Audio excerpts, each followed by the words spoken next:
G'day guys, how's it going? Welcome back of course to the Time Bomb channel, and I hope all is good and excellent in your part of the world. Watch review today of the Swatch 50 Fathoms Blancpain Ocean of Storms. Now this particular little beauty has been lent into the channel by a very good friend of mine and long-term supporter of the channel. He owns quite a good number of watches, a couple you've seen here on the channel, including a Tag Heuer, which I've yet to review. And whilst ribbing him for his like of Tag Heuers, I've also learned to forgive him his foibles. And a little bit like Tag Heuers, I think these Swatch Blancpains are also a little bit Marmite. On the one wrist, perhaps you have the against Swatch, what they've been doing with the pricing of the selling strategies and the diminished build quality of the plastic.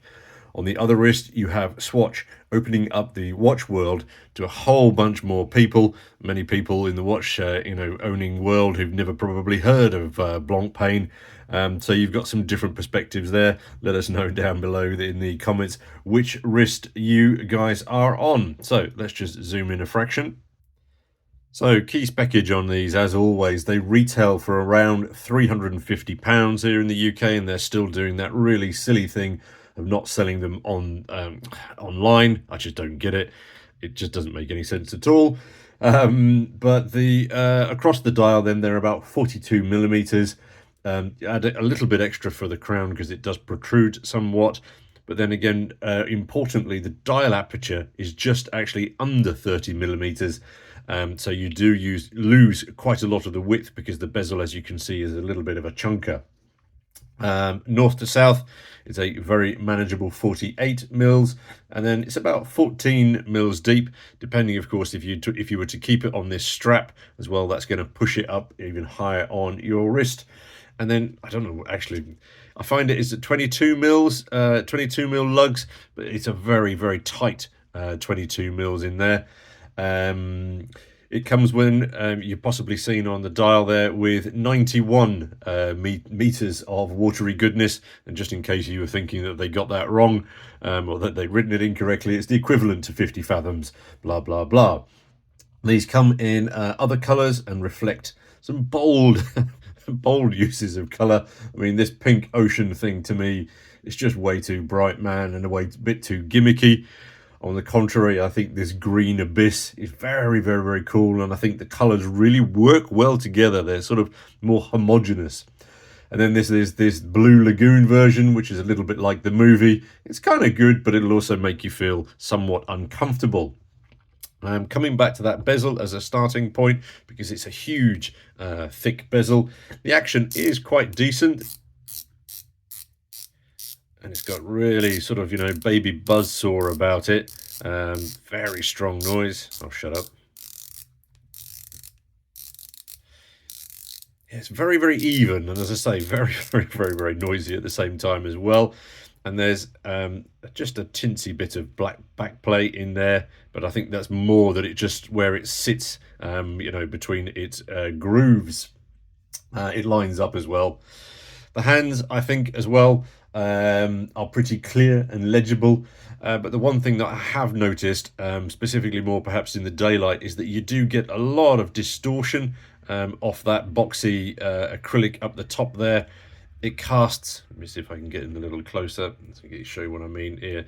It casts a lot of shadow, I find, and it cuts off the minute track depending on the angle that you're at on it. And I just feel maybe something flatter on it might have been a little bit easier, a bit clearer in that sense. Let me just get the back off here so we can go to the next bit I wanted to talk about, which was the movement. Because buzzing away inside, you have what is referred to as a System 51 movement. Let's just get rid of all of that so we can see what we're looking at here.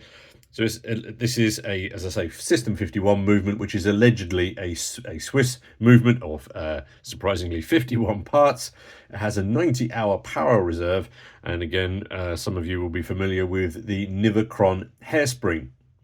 Furthermore, there's an odd claim on their website that the movement production is apparently entirely automated. Now, I don't really know why they think that that's a good thing, as to me it kind of goes against everything about automatic movements and the involvement of a watchmaker. But anyway, feel free to challenge my viewpoint, as always, down below in the comments. The case back is clear, and I think it's kind of cool. It almost looks, to me, actually better than the front of the watch. You've got your little nudie branch at the top there. Really cool critters, and if you ever see one while you're diving, they will leave a mark on your memory. This is like very, very nice. And then you've got sort of the lunar dust designs referencing, obviously, the ocean storm on the moon. The bioceramic, or another word for plastic, is still getting some polarizing arguments. But as the owner of this one pointed out, the case body is actually held up quite well. But where's it gone? On the bracelet, one of the keepers shattered almost immediately as soon as he had it, and it was just on very, very light use. So again, they're probably building these things, I think, like semi-disposable. Your buckle snaps or something, your keepers shatter, and they're probably just suggesting that you get a new one as a consequence.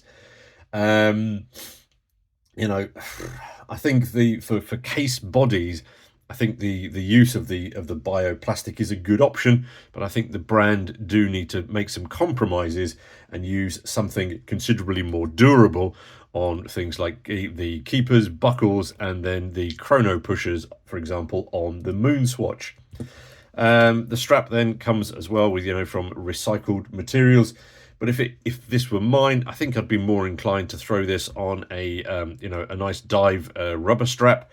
I think it would just look a little bit better. But looking at this, I haven't got anything to get those bars out.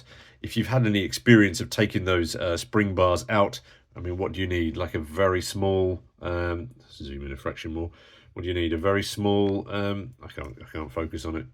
Come out of it. There we go, got it. I don't know, what do you need? Like a very small hex in there? Again, do drop a comment down below, guys. Let us know how that works. The loom is quite decent, and I think most folks will be okay with how it pops. For me, again, I'd like something a little bit better, but again, I'm very, very demanding and special needs when it comes to loom. The bigger cousin of this one, obviously, then the Blancpain 50 Fathoms is a truly legendary watch that many other brands and watches, watch models owe their success to. I still remember the first time I saw one in the wild. I was working as a dive master in the Caymans in the 1990s. There was an American diver on the boat, and he was wearing a 50. And when I saw it, I nearly dropped the anchor. It just looks so classy, and unlike all of the other Seikos and Rolexes, etc., that were on the boat that day. However, for most of us, it's so ridiculously priced nowadays that it's almost not worth talking about it anymore, which is really, really sad. I wish they'd kept it under 10 grand, for example. Second-hand ones, however, do seem to devalue considerably. I mean, the price drop-off here is nothing like your Rollies, where it goes the other way. So again, perhaps something to think about. The other complaint on these, obviously, is the use of the soft materials at the top.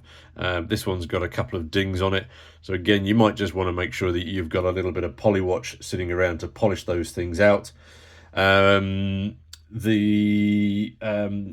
was going to say, so many people sort of have the tendency or the need to compare these to the Moon Swatches, but I think they're so different, it doesn't really make much sense. They're very different critters, aren't they?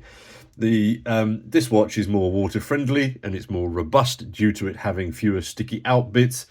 The Moon Swatch, I think, is very fun to look at, but it's considerably more fragile.